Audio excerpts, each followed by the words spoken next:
आदर व सम्मान के योग्य प्रधानाचार्य जी, सम्मानित शिक्षक साथी, गांव से आए हुए हमारे अतिथिगण और प्रिय छात्र छात्राओं, सबसे पहले तो आप सभी को भारत के स्वतंत्रता दिवस की हार्दिक शुभकामनाएं एवं बधाई। और निश्चित रूप से जिन महापुरुषों के बलिदानों के कारण हमें आज का यह शुभ दिन देखने को मिला, आज के दिन हम उनका स्मरण करें, यह हमारा नैतिक दायित्व भी बनता है।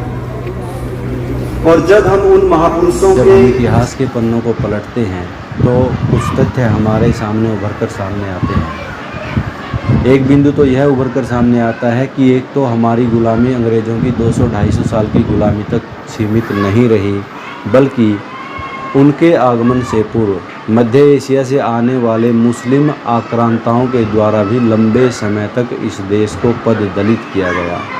उस गुलामी को भी हमें भूलना नहीं चाहिए, क्योंकि यदि हम अपने इतिहास से सीख नहीं लेंगे तो हम अपने भविष्य का पुनर्निर्माण नहीं कर सकते। दूसरा बिंदु यह निकल कर आता है कि इस पावन पर्व और पावन दिवस को प्राप्त होने से ठीक एक दिन पूर्व यानी 14 अगस्त 1947 को ही मजहब के नाम पर इस देश का बंटवारा कर दिया गया और मजहब के नाम पर ही लाखों लाख स्त्री पुरुषों, बालक बालिकाओं और वृद्धों का कत्लेआम और नरसंहार कर दिया गया। उसे भी हमें स्मरण रखना चाहिए, जिसको वर्तमान भारत सरकार विभाजन विभीषिका दिवस के रूप में मना रही है। इस आधार पर बहुत सारे लोग यह भी कहते हैं कि 1947 में जो हमें प्राप्त हुई वह केवल हमारी राजनीतिक स्वतंत्रता है, वैचारिक रूप से हमें स्वतंत्रता अभी प्राप्त करनी है और उसके लिए हमें लंबे समय तक संघर्ष करना पड़ेगा। चौथा बिंदु यह निकल कर सामने आता है कि यह आज़ादी हमें यूं ही प्राप्त नहीं हुई, बल्कि इसके लिए हमें लाखों लाख बलिदान होने पड़े हैं। इनमें से प्रत्येक बिंदु पर लंबी लंबी चर्चाएं और संगोष्ठियां की जा सकती हैं, किंतु आज के दिन इस देश की आज़ादी के लिए अपना बलिदान देने वाले महापुरुषों के स्मरण तक स्वयं को सीमित रखता हुआ ही आपके साथ थोड़ी चर्चा करूंगा। भारत की आज़ादी के लिए एक तो हमें गलत इतिहास यह पढ़ाया जाता रहा है कि हमें भारत की आज़ादी, हमें अपनी आज़ादी बिना खड़ग और बिना ढाल अर्थात बिना लड़े ही प्राप्त हो गई। अंग्रेज़ों ने थाल में सजाकर हमें परोस दिया था, बल्कि इस देश की आज़ादी के लिए, जैसा कि मैंने शुरू में ही कहा, हमें लाखों बलिदान देने पड़े हैं। कितने मरे, कितने शहीद हुए, लगभग 7,32,000 तो ऑन रिकॉर्ड अंग्रेज़ों ने लिखकर दस्तखत किए थे कि इतनों को तो हमने मारा है फांसी या गोली से।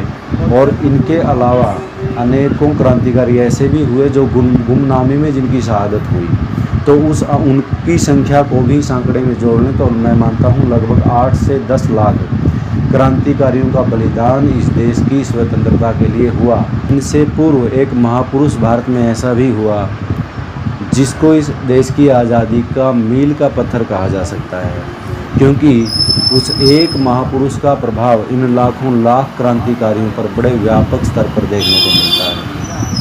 और उस महापुरुष का नाम क्या था? महर्षि स्वामी दयानंद सरस्वती। पहले अपने अमर ग्रंथ सत्यार्थ प्रकाश में भारत भारतीयों के लिए है और स्वदेशी राज्य सर्वोपरि होता है, इन पंक्तियों को लिखकर इस देश के लाखों युवाओं को इस देश की आज़ादी के लिए उद्वेलित करने का काम किया था। स्वतंत्रता की लड़ाई में लाखों क्रांतिकारी अपने अपने तरीके से लड़ रहे थे, जिनको मोटे तौर पर हम 3 भागों में बांट सकते हैं। पहली भाग में या पहली धारा के रूप में हम उन नेताओं को, उन क्रांतिकारियों को गिन सकते हैं जो कांग्रेस के माध्यम से इस देश को आज़ाद करवाना चाहते थे।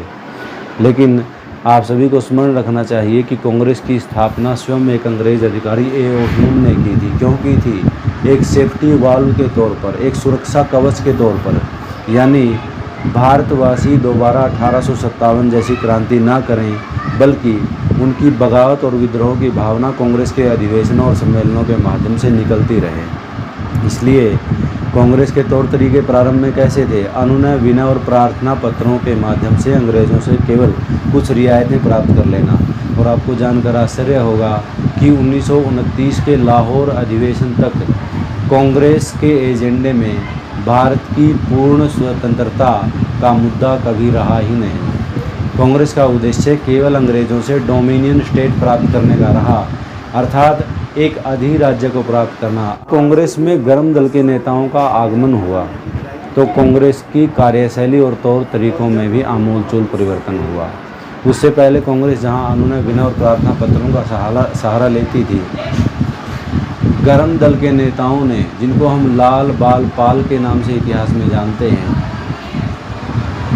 हड़तालें, जुलूस और अंग्रेज़ों से सीधे टकराव का मार्ग अपनाया। इन तिकड़ी में से बाल गंगाधर तिलक ने कहा था कि स्वतंत्रता हमारा जन्मसिद्ध अधिकार है और हम इसको किसी भी तरह से ले करके रहेंगे। लाला लाजपत राय किया था, ज़बरदस्त बायकॉट किया था और इसी कारण अंग्रेज अधिकारियों ने उन्हें विशेष तौर पर टारगेट करके उनके सर पर लाठियों के ज़बरदस्त प्रहार किए, जिसके कारण लाला जी का बलिदान हो जाता है। और लाला जी के बलिदान के कारण इस देश के लाखों लाख युवा जो इसे अपना राष्ट्रीय अपमान समझ रहे थे, अंग्रेज़ों से भिड़ने के लिए, अंग्रेज़ों को मरने मारने के लिए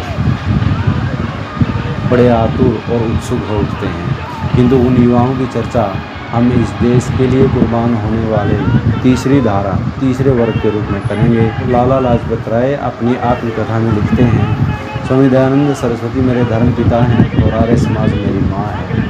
आज़ादी के लिए लड़ने वाली दूसरी धारा में उन युवाओं को, उन क्रांतिकारियों को गिना जा सकता है जो इस देश से बाहर जाकर इस देश की आज़ादी के लिए प्रयास करना चाहते थे, संघर्ष करना चाहते थे। उनमें भी सबसे पहला नाम अगर कोई आता है तो वह श्याम जी कृष्ण वर्मा जी का आता है, जो महर्षि दयानंद जी के अनुयायी और शिष्य थे। महर्षि दयानंद जी की ही प्रेरणा से वो ब्रिटेन पहुँचे और वहाँ जाकर उन्होंने इंडिया हाउस की स्थापना की। इस इंडिया हाउस का उद्देश्य क्या था कि भारत से विदेशों में शिक्षा प्राप्त करने के लिए जितने युवा जाते हैं, उन युवाओं को उस इंडिया हाउस में पूरी सुविधाएं प्रदान करना, छात्रवृत्तियां प्रदान करना, इसके साथ ही उनके हृदय के अंदर देश की स्वतंत्रता का बीजारोपण करना भी इस इंडिया हाउस का उद्देश्य था।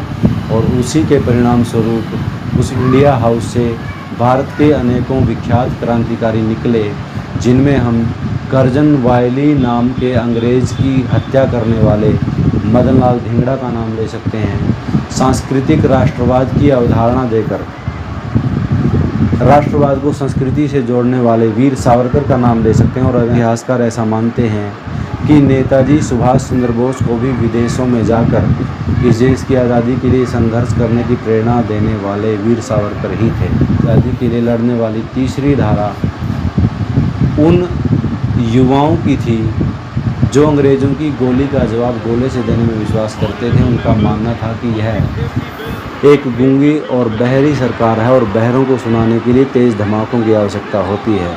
इसलिए ये नौजवान जब कभी ज़रूरत पड़ती तो अपने प्राणों को हथेली पर लेकर अंग्रेज़ अधिकारियों को गोली और बमों से उड़ा दिया करते थे। उनकी असेंबली तक में बम फेंक दिया जाता था। उत्तर भारत में हिंदुस्तान रिपब्लिकन एसोसिएशन के नाम से इन क्रांतिकारियों के एक दल की स्थापना राम प्रसाद बिस्मिल जी ने की थी, जो खुद इस दल के पहले कमांडर इन चीफ भी बने।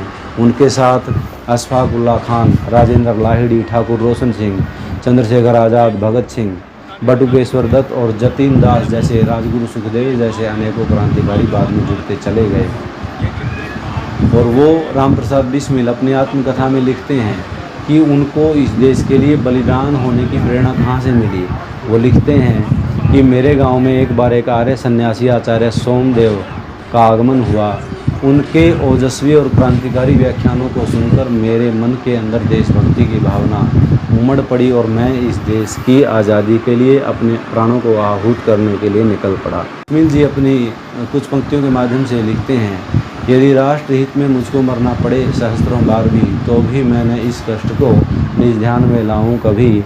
हे इस भारतवर्ष में शत बार मेरा जन्म हो, कारण सदा ही मृत्यु का देशोपकारक कर्म हो। इन पंक्तियों का निहितार्थ समझें तो जहाँ बिस्मिल जी की देशभक्ति का परिचय मिलता है, वहीं वह वैदिक सिद्धांत पुनर्जन्म का भी यहाँ पर ईश्वर से कामना कर रहे हैं कि मुझे बार बार जब तक यह देश आज़ाद नहीं हो जाता, इस धरती पर बार बार जन्म मिले और मेरी मृत्यु का हर बार कारण क्या हो, इस देश की सेवा मेरी मृत्यु का कारण, मेरे बलिदान का कारण हो। बिस्मिल जी के ही घनिष्ठ मित्र पर जो मुस्लिम थे, इस विचारधारा का प्रभाव इस स्तर तक पड़ा कि वो मुस्लिम युवक अशफाक उल्लाह खां क्योंकि इस्लामिक मान्यताओं को मानते थे, और आप में से बहुत लोगों को शायद ना पता हो कि इस्लाम में पुनर्जन्म की अवधारणा नहीं है।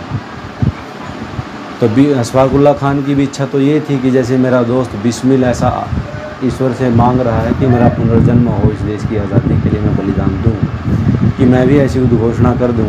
लेकिन फिर इस्लामिक मान्यताओं से झगड़े होने के कारण वो अपनी इस भावना को अभिव्यक्त नहीं कर पाते थे, और इस्लामिक मान्यताएं और इस देश के लिए मर मिटने की अपनी इच्छा के अंतर्द्वंद्व को अशफाक उल्लाह खान इन शब्दों के द्वारा प्रकट करते हुए लिखते हैं, जाऊंगा खाली हाथ मगर ये दर्द साथ ही जाएगा, जाने किस दिन हिंदुस्तान आज़ाद वतन कहलाएगा, बिस्मिल हिंदू है कहते हैं फिर आऊँगा, फिर आकर के ए भारत माँ तुझको आज़ाद कराऊँगा, जी करता है मैं भी कह दूँ पर मजहब से बंध जाता हूँ, मैं मुसलमान हूँ पुनर्जन्म की बात नहीं कर पाता हूँ, हाँ खुदा अगर मिल गया कहीं अपनी झोली फैला दूँगा, और जन्नत के बदले उससे एक पुनर्जन्म ही मांगूंगा, जन्नत के बदले उनसे एक पुनर्जन्म ही मांगूंगा। तो आप अनुमान लगा सकते हैं कि इस्लामिक मान्यताओं को मानने वाला एक नौजवान भी बिस्मिल जी की उस वैदिक विचारधारा से किस हद तक प्रभावित था जो आचार्य सोमदेव से होती हुई रामप्रसाद बिस्मिल जी तक पहुंची थी। ऐसा दावा केवल मैं ही और केवल हम ही नहीं करते कि महर्षि दयानंद का बड़ा योगदान रहा, बल्कि समय समय पर हमारे अनेक क्रांतिकारियों की स्वीकारोक्तियाँ भी इस तथ्य को पुष्ट करती हैं कि आज़ादी में स्वामी दयानंद सरस्वती का योगदान कितना प्रबल और कितना व्यापक स्तर पर था। उनके विषय में वीर सावरकर लिखते हैं कि महर्षि दयानंद सरस्वती स्वतंत्रता संग्राम के प्रथम योद्धा थे। लाला लाजपत राय जी लिखते हैं कि स्वामी दयानंद सरस्वती मेरे धर्म पिता और आर्य समाज मेरी माता हैं। नेताजी सुभाष चंद्र बोस लिखते हैं कि आर्य समाज तो मुझे पैदा करने वाली मेरी जननी है। भगत सिंह जी लिखते हैं कि हमारे विचार और मानसिक विकास अधिकांश आर्य समाज की देन है। यही नहीं, भारत विभाजन के पश्चात सरदार पटेल ने अपने विचारों को अभिव्यक्त करते हुए एक बार कहा था कि यदि हम स्वामी दयानंद सरस्वती की मान्यताओं और सिद्धांतों के अनुरूप चलते तो इस देश का विभाजन कभी न होता।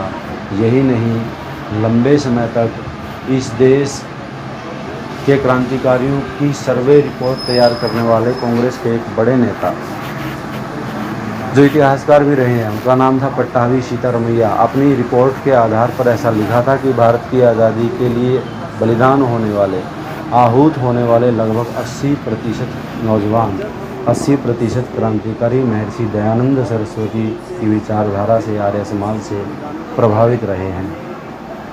इस तथ्य से भी इसका अनुमान होता है कि जब अंग्रेज अधिकारी किसी भी क्रांतिकारी को पकड़ने के लिए उनके ठिकानों पर रेड किया करते थे तो उन क्रांतिकारियों की व्यक्तिगत वस्तुओं के साथ साथ उन क्रांतिकारियों के बिस्तर और तकियों के नीचे से महर्षि दयानंद सरस्वती का सत्यार्थ प्रकाश निकलता था, उन्हें प्राप्त होता था। और जब बार बार ये घटनाएं घटित होने लगी तो अंग्रेज़ों को इस पुस्तक पर संदेह और अविश्वास पैदा होने लगा और अंग्रेज़ सरकार की तरफ से कोर्ट में इस प्रकार की याचिका डाली गई थी कि आर्य समाज की इस पुस्तक पर और आर्य समाज पर बैन कर दिया जाए। किंतु उसका प्रतिकार करने का जिम्मा महान क्रांतिकारी स्वामी श्रद्धानंद जी ने उठाया। स्वामी श्रद्धानंद जी की दमदार दलीलों को सुनते हुए आर्य समाज और सत्यार्थ प्रकाश को बैन करने का अंग्रेजों का सपना चूर चूर हो गया। लेकिन हमारा दुर्भाग्य है बच्चों, जिस एक महापुरुष को वास्तव में इस देश की आजादी की नींव का पत्थर कहा जा सकता है, जब हम स्वतंत्रता संग्राम का इतिहास पढ़ते हैं तो उनका नाम कहीं पढ़ने को नहीं मिलता। और जिस महापुरुष ने इस देश की आजादी के लिए थप्पड़ या लाठी तक कभी नहीं खाई, उनको इस देश की आजादी का सबसे ज्यादा श्रेय दे दिया जाता है। बड़े दुख की बात है। तो मैं आज पुनः इस अवसर पर आप सभी को बधाई देता हुआ ईश्वर से यह कामना करता हुआ कि स्वामी दयानंद सरस्वती, स्वामी श्रद्धानंद जैसे क्रांतिकारी सन्यासी हजारों की संख्या में मेरे देश में दोबारा पैदा हो और उनके प्रयासों से यह राष्ट्र पुनः अपने प्राचीन गौरव को, अपने विश्व गुरु की उपाधि को पुनः धारण करे। आप सभी ने बहुत धैर्य से सुना। आप सभी का बहुत बहुत धन्यवाद। जय हिंद, जय भारत।